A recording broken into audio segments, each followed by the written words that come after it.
तो मूवी का स्टार्ट होता है एक फ्लैशबैक को दिखाते हुए, जहाँ पर एक लेडी उसे बता रही होती है कि मैंने एक ऐसा वायरस बनाया है जिसमें बहुत सारी पावर्स हैं। इवन वो लोग जो डिसेबल हैं, माजूर हैं, वो भी अपनी पावर्स वापस ला सकते हैं, यानी वो बिल्कुल ठीक हो सकते हैं। तभी वहाँ पर एक ग्लासेस वाला साइंटिस्ट आता है जो कि टोनी से कहता है कि हमारी कंपनी एक बहुत बड़ा एक्सपेरिमेंट करने वाली है, उसमें बहुत ज्यादा एडवांस टूल यूज होने वाले हैं, तो मैं तुम्हें ऑफर कर रहा हूँ कि मेरी कंपनी को ज्वाइन कर लो। दरअसल वो टोनी से काफी इंप्रेस होता है, लेकिन टोनी उसके ऑफर को रिजेक्ट कर देता है और वहाँ से चला जाता है। हम देखते हैं कि टोनी को एक मेंटल इशू हो गया था, उसी वजह से जब आयरन आर्मी ने पूरे सिटी पर अटैक्स किए थे और टोनी उन्हें शुरू में बचा नहीं पा रहा था, उससे वो फ्लैशबैक बार बार आते थे और इसी को लेके वो काफी सैड और बुरा फील किया करता था। लेकिन उसका दोस्त उसे हौसला देता है।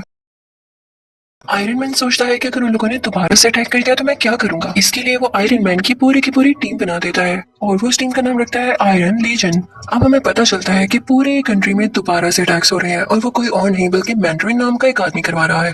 टोनी यानी आयरन मैन का एक बॉडीगार्ड भी उसी कंट्री में होता है जो कि उन अटैक्स की वजह से शदीद जख्मी हो चुका था। टोनी उससे बहुत प्यार करता था, इसलिए उसे गुस्सा आ जाता है, तो वो प्रेस कॉन्फ्रेंस करता है कि अगर ये अटैक्स ना रुके गए तो मैं उस मैंडरिन के साथ बहुत बुरी तरह पेश आऊंगा। लेकिन लगता है ये बात उसकी मैंडरिन को बिल्कुल पसंद नहीं आती। वो जनाब टोनी के घर पर ही अटैक करवा देता है, जिससे टोनी यानी आयरन मैन का घर पूरी तरह से तबाह हो जाता है। उस वक्त टोनी के साथ वही लड़की भी थी जिसने वो वायरस बनाया था, जो कि डिसेबल लोगों को ठीक कर सकता था। आयरन मैन अपना ड्रेस पहनता है और उस लड़की को बचाकर वहाँ से ले जाता है, लेकिन आयरन मैन के सूट में एक एरर आ जाता है। जिस जगह उसने लैंड करना था वो वहाँ पर नहीं जाता, बल्कि किसी ऐसी जगह में गिर जाता है जहाँ पर स्नो फॉलिंग हो रही होती है। लेकिन स्टिल होप यानी उम्मीद अभी भी बाकी थी, क्योंकि उस सूट में पावर जो बाकी थी वो चाहता था उस जगह पर वापस जा सकता था जहाँ पर उसको जाना था। दूसरी तरफ पूरी दुनिया काफी सैड होती है, क्योंकि उनको ये लग रहा था कि टोनी मारा जा चुका है उस अटैक में जो कि उसके घर पर हुआ, क्योंकि उसके बाद टोनी किसी को दिखाई जो नहीं दिया। आयरन मैन जिस विलेज में गिरा था वहाँ पर उसे एक बच्चा दिखाई देता है, वो उससे कई बातें करने लगता है, क्योंकि वो बच्चा उसको काफी इनोसेंट लगता है। टोनी देखता है कि वो विलेज भी तबाह हो चुका है और सेम उसी तरीके से तबाह हुआ है जिस तरीके से टोनी के घर पर अटैक किया गया। तो वो समझ आता है कि जरूर इसके पीछे मैंडरिन का ही हाथ है। अब वो इस सारे केस पर रिसर्च करने लगता है।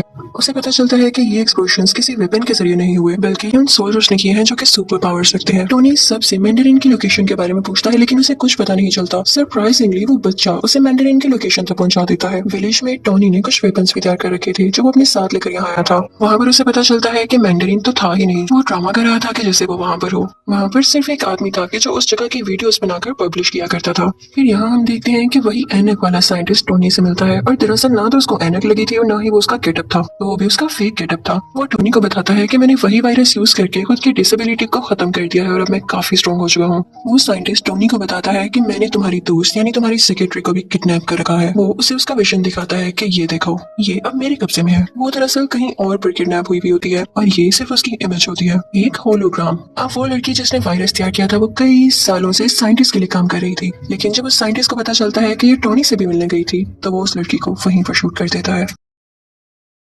हम देखते हैं कि वो साइंटिस्ट काफी अच्छी टेक्नोलॉजी यूज करता था, जिसकी वजह से उसकी लोकेशन कोई भी ट्रैक नहीं कर पाता था। वहाँ पर वॉर मशीन भी होती है जो कि टोनी का फ्रेंड चला रहा होता है, यानी वही आयरन सूट जो वो लेकर भागा था। लेकिन अब उस ड्रेस का नाम चेंज कर दिया गया था और ये उसी साइंटिस्ट ने किया था। दरअसल वो टोनी को ये बताना नहीं चाहता था कि ये वही ड्रेस है। वो उस ड्रेस को यानी वॉर मशीन को अपने पास ले आता है, लेकिन टोनी भी काफी पावरफुल था। वो वहाँ से जान छुड़ाकर भाग चुका था, क्योंकि उसे मैंडरिन की लोकेशन का पता लगाना था। इसी दौरान टोनी को पता चलता है कि वो साइंटिस्ट वो एडवांस ड्रेस चुराकर यूएस के प्रेसिडेंट को मारना चाहता है और इसके लिए उसे कुछ भी करके उसे रोकना होगा। और इसी पर्पस के लिए वो साइंटिस्ट वहाँ पर पहुंच जाता है जहाँ पर वो प्रेसिडेंट होते हैं, जो कि किसी और कंट्री जाने के लिए तैयार हो रहे थे। वो उसे किडनैप कर लेता है और अपनी सीक्रेट लोकेशन पर ले आता है जहाँ पर कोई नहीं पहुंच सकता था। लेकिन टोनी वहाँ पर पहुंच ही जाता है, क्योंकि उसकी हेल्प की थी उस छोटे बच्चे ने, और टोनी था भी बहुत टैलेंटेड। टोनी वहाँ पर जाकर सारे बाकी पैसेंजर्स को भी बचा लेता है। लेकिन जब बारी आती है प्रेसिडेंट को बचाने की, तो इतनी देर में वो साइंटिस्ट उसे लेकर वहाँ से जा चुका होता है और वो नाकाम रह जाता है प्रेसिडेंट को बचाने में। लेकिन हमें ये जरूर पता चल जाता है कि साइंटिस्ट की सीक्रेट लोकेशन क्या थी। ये समंदर के पास एक खुफिया जगह थी, और ये प्रेसिडेंट को यहाँ पर पता है क्यों लाया था, क्योंकि ये उनकी डेथ पूरे सोशल मीडिया के सामने लाइव दिखाना चाहता था, जिससे इसको पॉपुलैरिटी मिलती, यानी ये मशहूर हो जाता और लोग इससे डरने लगते। और प्रेसिडेंट को पकड़ना इतना आसान नहीं हुआ था, बल्कि प्रेसिडेंट के नीचे जो बंदा होता है यानी वाइस प्रेसिडेंट, उसने जेलसी में आकर प्रेसिडेंट की किडनैपिंग में उस साइंटिस्ट की हेल्प की थी। उसने ये लालच में भी किया था, क्योंकि उसकी एक डिसेबल बेटी थी जिसको साइंटिस्ट ने वही वायरस देकर ठीक कर दिया था। अब हम देखते हैं कि टोनी और उसका ब्लैक फ्रेंड उसी जगह पर होते होते हैं जहाँ पर वो साइंटिस्ट होता है, यानी समंदर के पास वाली खुफिया जगह में। टोनी अपने दोस्त को कहता है कि मैं अपनी असिस्टेंट यानी सीईओ को बचाऊंगा और तुम जाकर प्रेसिडेंट को बचाना। फिर हम देखते हैं कि आयरन मैन उस आदमी के सामने पहुंच चुका है, यानी उस साइंटिस्ट के सामने। उन दोनों में काफी फाइट होती है, दोनों ने ड्रेसेस पहन रखे थे। और दूसरी तरफ वो ब्लैक फ्रेंड भी प्रेसिडेंट को बचा देता है और उन्हें भी आयरन ड्रेस पहनाकर सेव कर लेता है और कहता है आप यहाँ से चले जाए अभी के लिए। आयरन मैन भी उस सीईओ को यानी अपने दोस्त को बचा लेता है, लेकिन बचाते बचाते वो नीचे गिर जाती है जहाँ पर बहुत ज्यादा आग लगी होती है। टोनी यानी आयरन मैन डर जाता है कि ये तो चल जाएगी अब, लेकिन एक मजे की बात ये थी कि उस साइंटिस्ट ने इसके अंदर भी वो वायरस इंजेक्ट कर रखा था, जिसकी वजह से उसे आग से कुछ नहीं होता और वो ठीक हो जाती है। ये तो इनके लिए प्लस पॉइंट हो गया था। अब हम देखते हैं कि टोनी यानी आयरन मैन जाता है उसी साइंटिस्ट के पास। उन दोनों में काफी ज्यादा फाइट होने लगती है, लेकिन जब वो देखता है कि इस पर ना तो मेरी आर्मी का कोई असर हो रहा है ना तो मेरे अटैक्स का, तो उसके पास एक आइडिया आता है। वो अपना ड्रेस उतारता है और उसे साइंटिस्ट को पहना देता है।